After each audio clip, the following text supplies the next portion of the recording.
I just wanted to start off with asking sort of how your year's been going, because as we all know, 2021 has kind of been a unique year already. So how are you both doing and what have you been up to professionally? 2021 for us has been going great, actually. This year started off with a bang for us. We signed 4 contracts in the first 10 days of January, just coming out of the Christmas break. We had work to do, work cut out for us for at least the first quarter, and it was pretty cool that that we had that lined up for us. That's great. And was that with the Atlantic Blockchain Company, or what aspect of your work would that have been with? That's a well, the Atlantic Blockchain Company is our parent company, and we run the majority of our business through a sub brand called Go Full Crypto. And so that's the client, that's the entity that our clients were engaging with us through. But at the end of the day, it's the Atlantic Blockchain Company that's actually getting those contracts. Yeah. Could you describe a little bit, just for people who might not really know, kind of the industry that you guys work within? Yeah, for sure. We advance businesses' cryptocurrency knowledge and holdings. So to elaborate on that a little bit more, the stuff that we've been doing, at least so far this year, has been guiding and directly being the consultant for businesses to convert their cash reserves into Bitcoin and manage their portfolio with when it comes to Bitcoin and cryptocurrencies. And the second part of the services that we offer are sort of content creation and development. So both of us graduated from Acadia with a degree in computer science, and we have a team that we're working, that is our team essentially, and we curate content, we create content, and we develop websites when it relates to cryptocurrency and Bitcoin. Great, that's awesome. Crypto advisors. If you want to boil it right down, we're crypto advisors. Tell me a little bit about sort of how your Acadia experience kind of led you guys to the work that you do now with both of those entities. Yeah, I can go first. We actually both graduated from the School of Computer Science, as Mrugakshee mentioned. And so my story kind of dates back to when I was quite young. I was always fascinated with money. And I started thinking about cryptocurrency and Bitcoin in general as the cross section between computer science and money. So it was a natural progression for me to choose cryptocurrency and Bitcoin as a career path after I graduated. And yeah, that's kind of in a nutshell what my Acadia experience led me to today. Mm-hmm. And how about yourself, Mrugakshee? Oh my gosh, there's, looking back, it's really hard to connect the dots, but I would say the most important part of my Acadia experience was actually meeting Keegan. There were a lot of things I did when I was at Acadia, and I loved all of them. One of them was I was the president of the Computer Science Society, and we invited Keegan to speak at an event on something completely different. It wasn't related to cryptocurrencies at all. He was dabbling with virtual reality at the time, and that's how we met. So it was quite essential that happened at Acadia, so that would lead us to the path that we're on right now. So that was the most significant moment as it relates directly to our journey. So yeah, so you've both been named to Atlantic Business Magazine's Top 30 Under 30, which is huge. And we were curious about how your time at Acadia led you to this success and recognition. For sure. So I immigrated from India to further my life and my education. I immigrated to Canada. And Acadia was the first place that I ever spent 4 years of my life in, the small community, the very tightly knit community of Acadia. And how it led to the success, I think that there's just so many reasons why the fact that I could directly correspond with my professors. I have a relationship with each and every one of my professors because they were directly available to me whenever I had questions on any of the material that I was studying.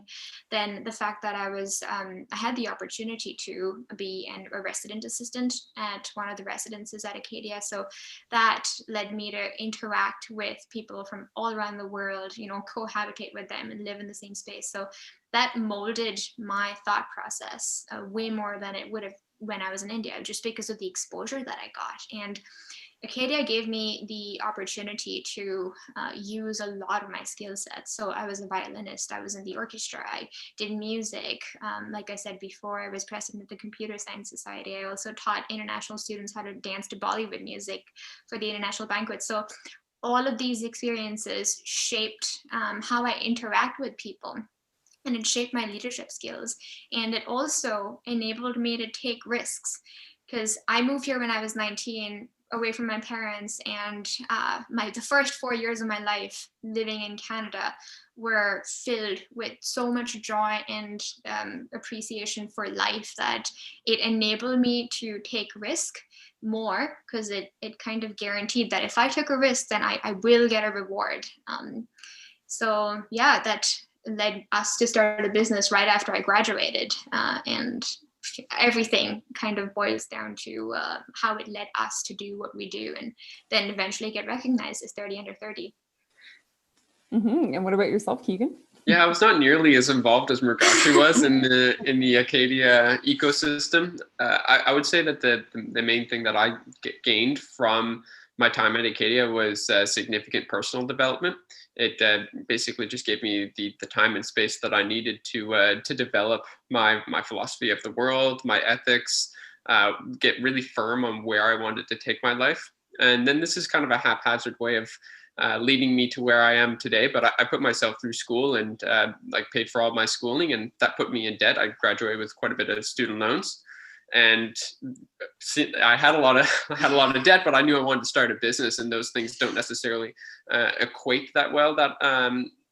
So I took some risks, like Mrugakshee was saying, we're both risk takers, and I put a good chunk of money in Bitcoin, and I did well with that and paid off my student loans, which is right around 2018 when Mrugakshee and I started the business. And I would say if I didn't put myself into debt, who knows if I would have even stumbled across Bitcoin as a solution to that problem. So it just kind of seems a little serendipitous that all of these things came together the way that they did. I was curious to ask as well if you guys have any, favorite memories that come to mind when you think about sort of the times that led you to, where you are now. So many.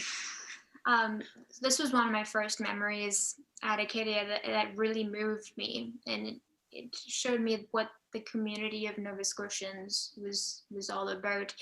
It was, I think, the second month.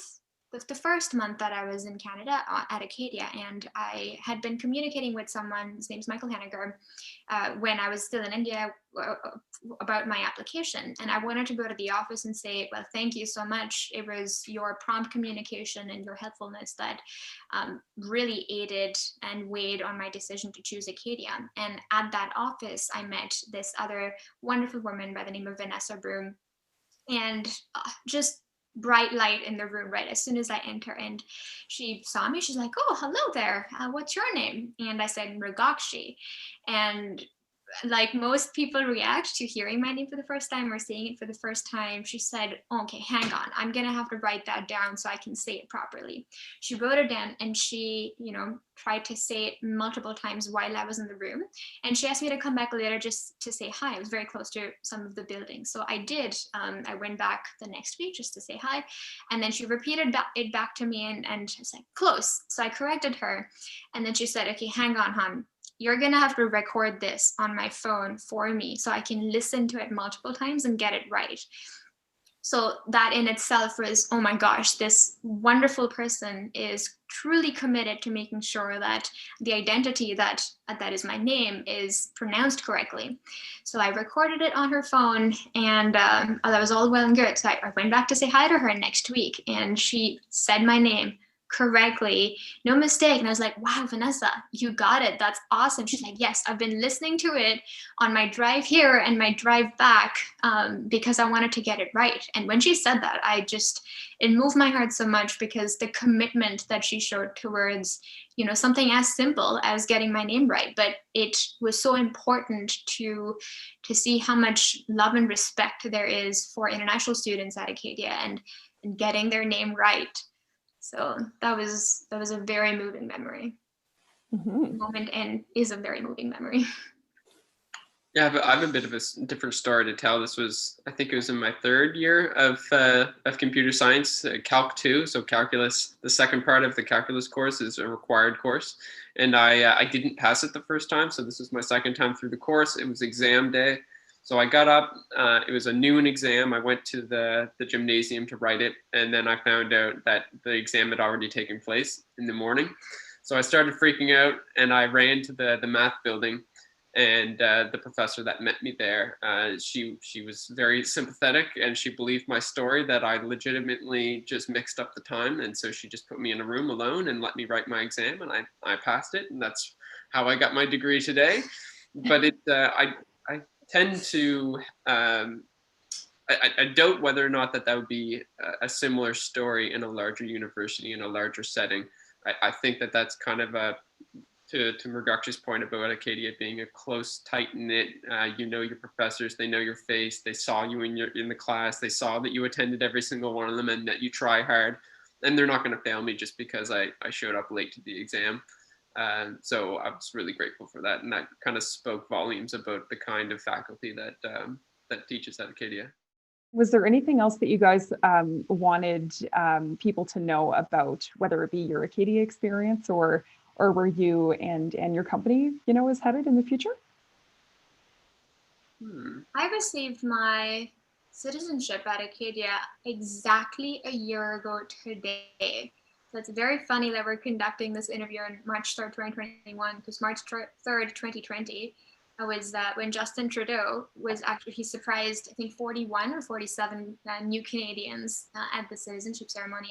And that was, oh my gosh, I can't describe the emotions that I felt, because the place that I called home is where I was officially welcomed as a citizen to Canada. And that was, oh my gosh, so quite beautiful.